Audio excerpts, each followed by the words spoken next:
Hey guys, this is Zach Mazzata, and on this episode of the NOS Performance Play the Game, we're going to take a look at one heck of a comeback. Down 4 flag captures against Status Quo and Countdown CTF, Russo and Fnatic Classic rally back to win 5-4. Let's talk to Russo and find out how they did it. So Russo, the beginning of the game wasn't looking pretty for you guys, to say the least. What was going wrong? For some reason, objective games, it just takes us a couple of minutes to get into it. The main problem was they got all 4 of us down at the start, so they had full map control, all weapons, all power-ups off the start of the game. So they ended up getting 1 or 2 really quick caps, and then after a while they just kept that momentum going. I felt like we weren't working together like we usually do, but it seems like every game it takes a while for us to start to click.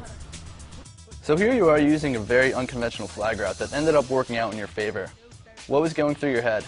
The reason I ran that way was because when that was going on, I was looking at my teammate's death screen, and I was looking around since they had about 3 dead at the time.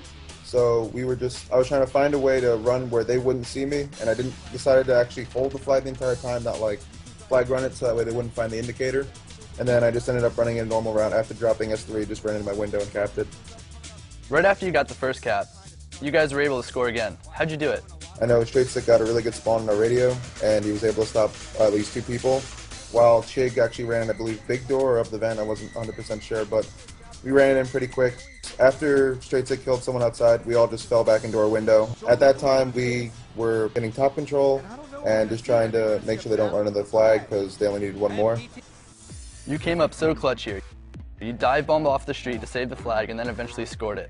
They had the 5th flag in their window, so I knew I had to either grab it or try and stop theirs. I accidentally fell down. I wanted to stay on S2, but I fell down and actually working out in the end, so I ended up falling from their street to bottom middle and then ran their flag up the drive-in.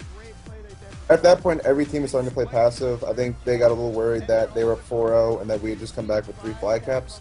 Enable ran into our base trying to stop one of the flag caps. I ended up beating him down with the flag and somehow surviving with no shields and no health. We got the 4th flag cap, and then it was tied 4-4, and we were saying to each other, we have this game, being down 4-0 and then just coming back and winning would be such a huge momentum for us. I ended up running the last flag, was probably one of the most nervous things I've ever done because the jetpack flag run is one of the hardest things to do. 5 straight Cat Flag Classic after going down 4-0. What do you have to say to players who find themselves down early in a game? Never count yourself out of a game. The game's never over until it actually says game over. Even though we were down 4-0, we just always kept composure, kept calling out, making sure we were working together, and we ended up winning the game. Russo, thanks again for taking us through that game. This has been the NOS Performance Play of the Game. If you'd like to catch some other episodes, head on over to MajorLeagueGaming.com/NOS.